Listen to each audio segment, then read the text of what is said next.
धीरज भैया जरा सा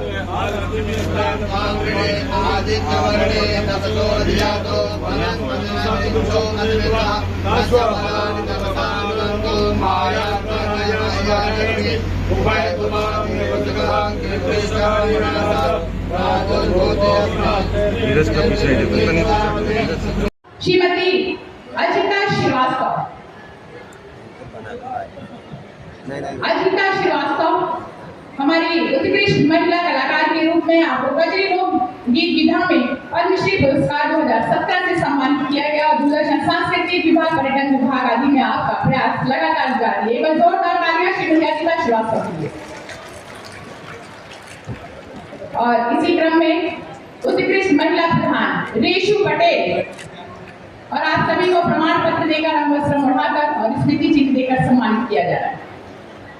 उत्कृष्ट स्वयं सहायता समूह श्रीमती सरिता देवी।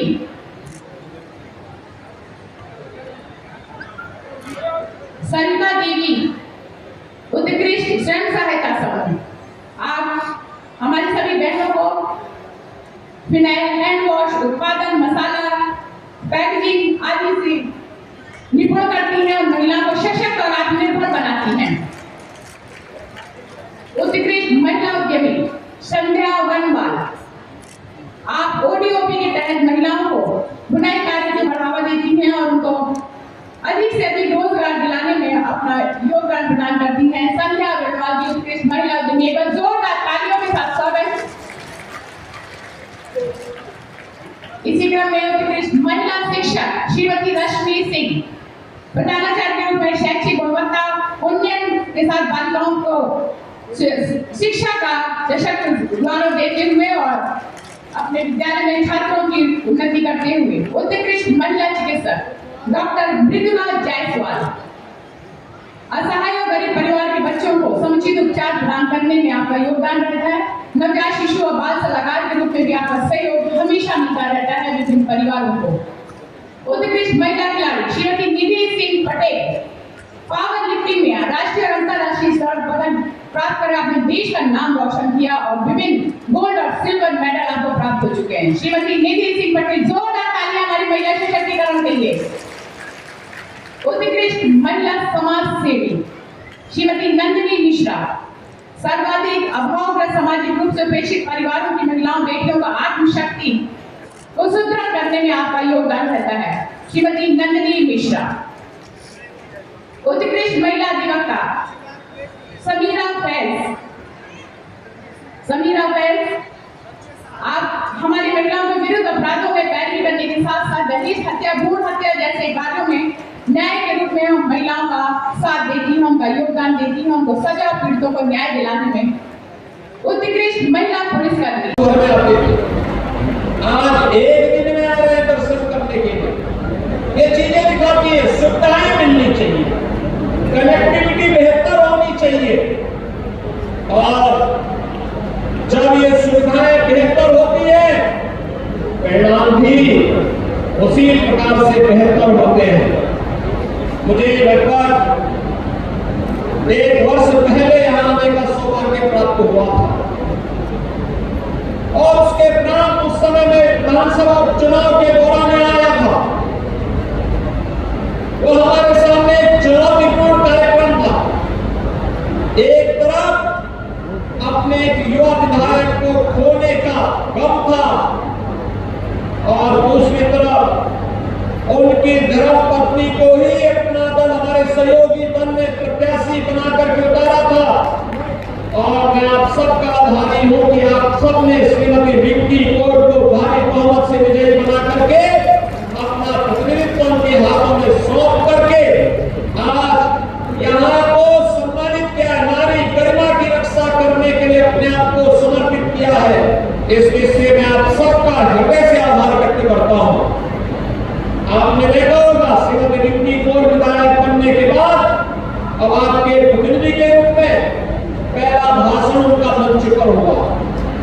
आगे महिलाओं के बारे में, विकास के बारे में, यहाँ की समग्र विकास के कार्यक्रमों को आगे बढ़ाने के लिए निरंतर प्रयास कर रही है।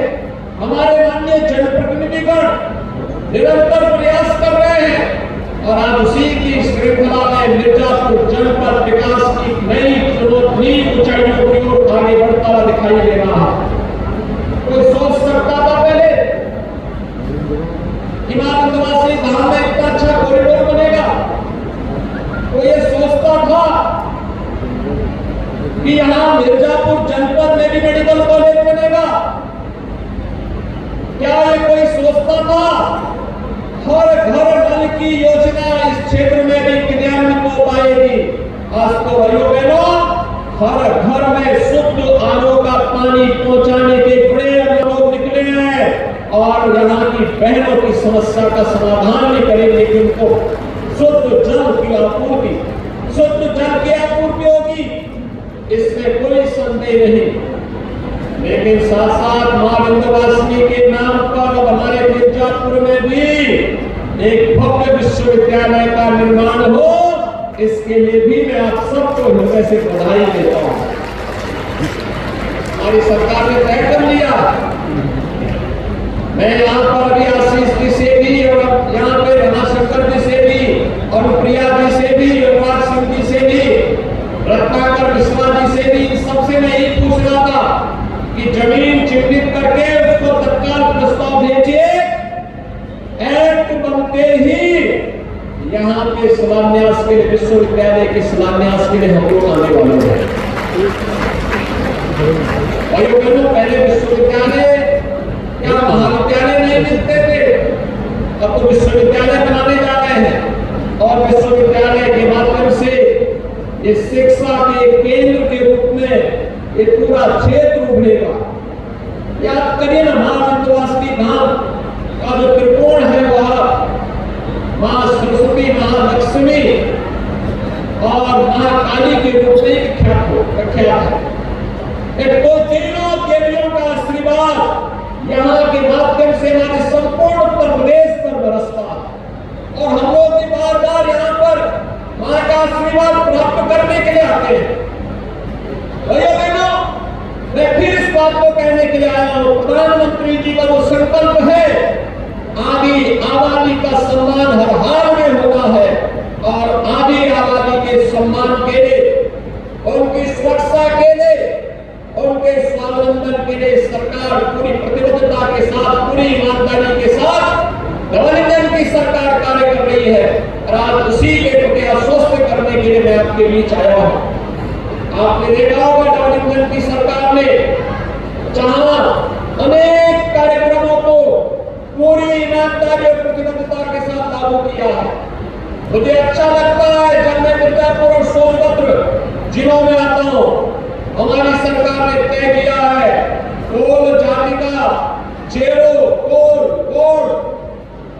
या फिर मुसहर बंटा गया थारू जो भी इस प्रकार की जनजातियां हैं, अनुसूचित जाति के लोग हैं या गरीब लोग हैं जिनके पास अपना मकान नहीं है, प्रधानमंत्री आवास योजना में आच्छादित नहीं हुआ है, उसके लिए मुख्यमंत्री आवास योजना से एक आवास उपलब्ध करवाने का कार्य हमारी सरकार करेगी और सरकार ने अपने इस वायदे को निभाया है।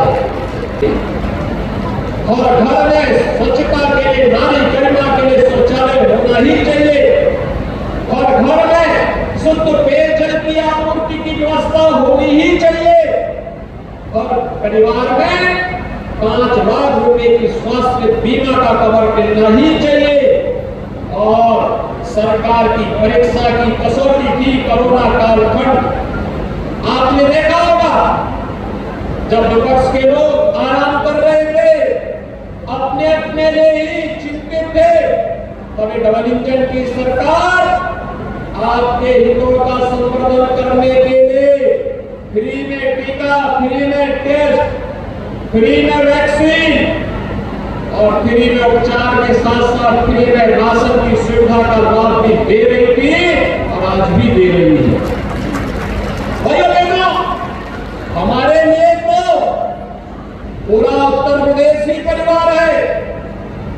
प्रधानमंत्री मोदी जी के लिए देश की 142 करोड़ की जनता ही परिवार है और उनके लिए जिस प्रतिबद्धता के साथ वे कार्य कर रहे हैं ये किसी से छुपा हुआ नहीं है। और इसीलिए भाइयों बहनों, आज मैं आपसे बताने के लिए आया हूं, सरकार ने इसी क्रम में जो योजनाएं चलाई, मुख्यमंत्री कन्या सुमंगला की योजना, मुझे अच्छा लगता है जब 6 चरणों में पैसा बेटी के खाते में जाता है, बेटी के जन्म लेने के साथ और बेटी के स्नातक तक की पढ़ाई में योगदान देने के लिए पहले 15,000 रुपया हम देते थे, नए सत्र में हम उसको 25,000 रुपया करने जा रहे हैं। 25,000 रुपए की राशि बेटी को मिलेगा।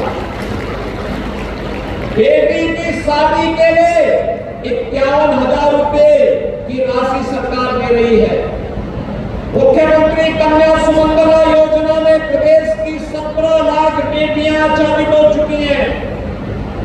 यानी 19 में हमने प्रारंभ किया, अब तक 17 लाख बेटियों को इसका लाभ मिल रहा है। लेकिन साथ साथ मुख्यमंत्री सामूहिक विवाह योजना में अब तक 3,10,000 से अधिक बेटियों की शादी के लिए 51,000 हर बेटी की शादी के लिए भी सरकार ने उपलब्ध करवाए हैं। अब कुछ देखिए ना, पहले बेटियों की शादी के लिए गरीब के घर कोई जाता ही नहीं था, और आज जब सामूहिक विवाह की कार्यक्रम संपन्न होते हैं, कई मुख्यमंत्री, कई मंत्री, सांसद, विधायक, अधिकारी, ये सभी उस कार्यक्रम में भागीदार बनते हैं। ये बातें दिखाती है सरकार ने जो किया है, पूरी ईमानदारी के साथ हर गरीब का भी सम्मान हो और हर बेटी को समाज सम्मान के साथ देखे। इस देश से सरकार के कार्यक्रम पूरी ईमानदारी के साथ आगे बढ़ाने के कार्यक्रम चल रहे हैं। सरकार वर्तमान में मिशन शक्ति के अंतर्गत अपने चतुर्थ चरण के कार्यक्रम को आगे बढ़ा रही है। जैसे यहाँ पे प्रिया जी ने बताया भी कि उत्तर प्रदेश पुलिस ने बेटियों की संख्या अधिक से अधिक भरी जाए। 1947 से लेकर 2017 तक केवल 10,000 महिला कार्मिक उत्तर प्रदेश पुलिस बल का हिस्सा थी।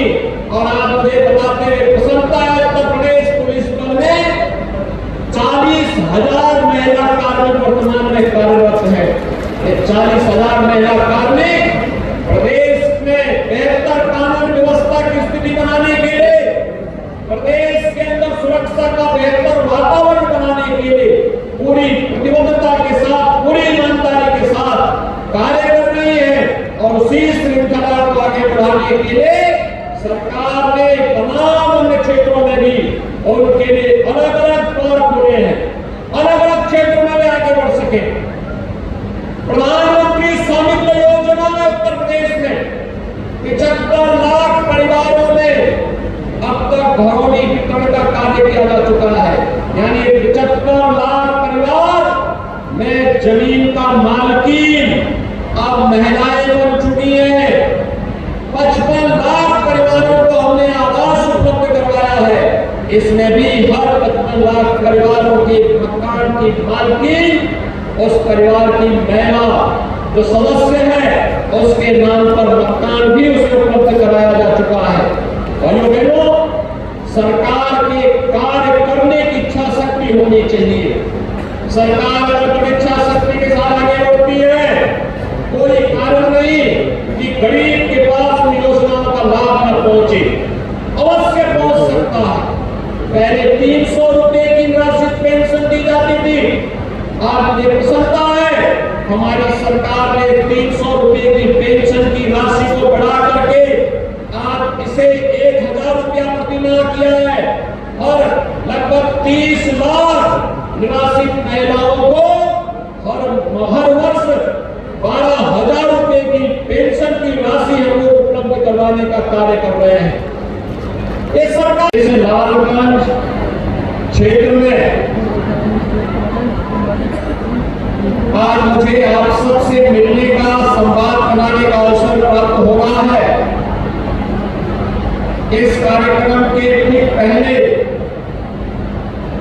मुझे मां विंध्यवासिनी धाम में मां विंध्यवासिनी धाम के दर्शन करने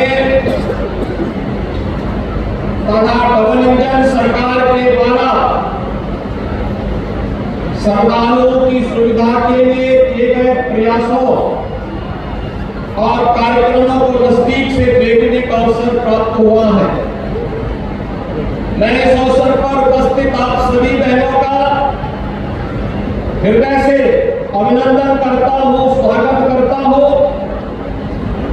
आज मिर्जापुर जनपद को पुनः 202 करोड़ रुपए की परियोजनाओं के लोकार्पण और शिलान्यास का सौभाग्य मुझे माननीय जनप्रतिनिधियों की उपस्थिति में प्राप्त हुआ है।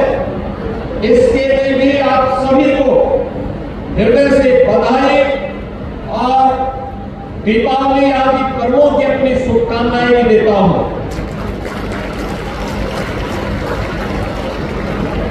हम सब जानते हैं कि आधी आबादी को नजरअंदाज करके कोई समाज समर्थ और सशक्त नहीं हो सकता। और इस बात को नए भारत के शिल्पी के रूप में प्रधानमंत्री मोदी जी ने 2014 में स्पष्ट कर दिया था, जब उन्होंने बेटी बचाओ बेटी पढ़ाओ कार्यक्रम से इसकी शुरुआत की थी। इसके उपरांत अलग अलग कार्यक्रमों के माध्यम से आजादी के 70 वर्षों के बाद पहली बार देश के अंदर ये लगा कि महिलाएं भी देश के राजनीतिक एजेंडे के मुख्य हिस्से हैं। जनधन अकाउंट का कार्यक्रम हो, उज्ज्वला योजना का कार्यक्रम हो, सौभाग्य योजना के अंदर उन परिवारों को फ्री में बिजली के कनेक्शन देने का कार्यक्रम हो, या फिर 5 लाख रुपए की स्वास्थ्य बीमा का कवर और गरीब परिवार के पास अपना सिर ढकने के लिए छुट हो, प्रधानमंत्री स्वनिधि योजना हो या प्रधानमंत्री स्वामित्व की योजना, स्वामित्व योजना के अंतर्गत जहां पर जो परिवार निवास करता है उस भूमि का मालिकाना अधिकार उस परिवार को प्राप्त करवाने के लिए देश के अंदर चल रही एक अभिनव योजना। इन सभी योजनाओं को प्रभावी रूप से लागू करने के कार्यक्रम की श्रृंखला में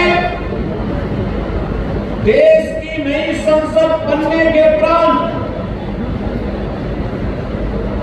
पहला सत्र केवल औपचारिक नहीं होगा, बल्कि देश की आधी आबादी को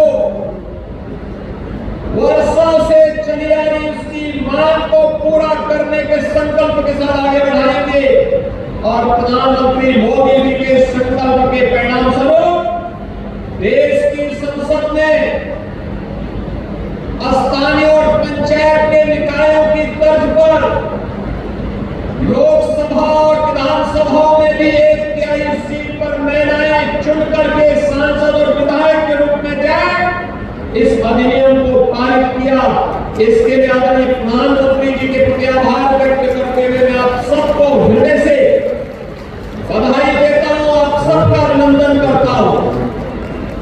हम सब जान रहे हैं अधिनियम बनेगा महिला सशक्तिकरण के क्षेत्र में यह मील का पत्थर साबित होने वाला है। भारत वैसे भी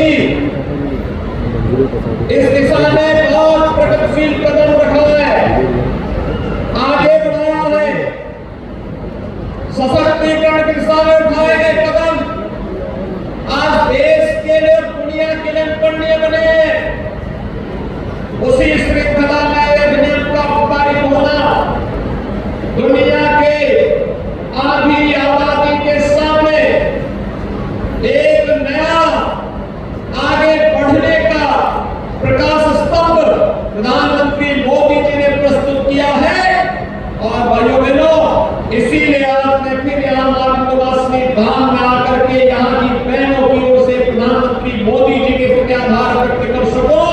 इसके लिए आपके बीच में विशेष रूप से आया हूं।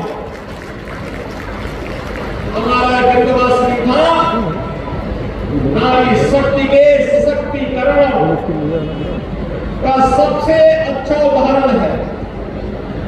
याद करिए, एक साथ मां विंध्यवासिनी, मां अष्टभुजी और मां काली को त्रिकोण।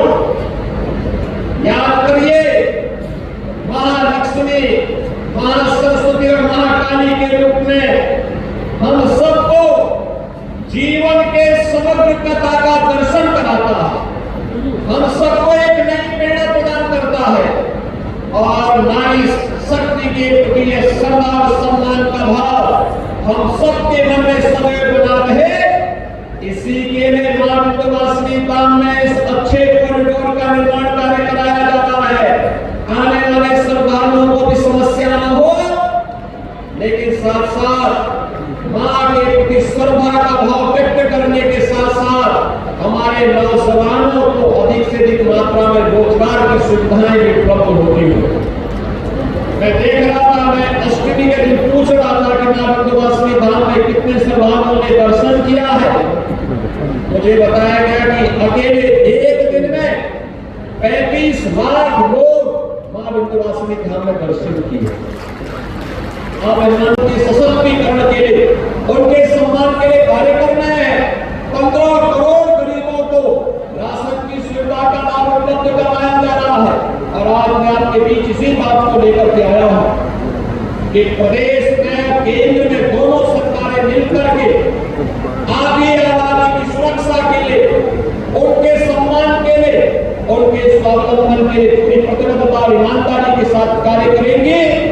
इतनी सुबह आप लोग यहाँ पर एकत्र हो गए और एकत्र होकर के इतने भव्य सम्मेलन के माध्यम से प्रधानमंत्री मोदी जी के प्रति आभार व्यक्त करने के लिए आए हैं।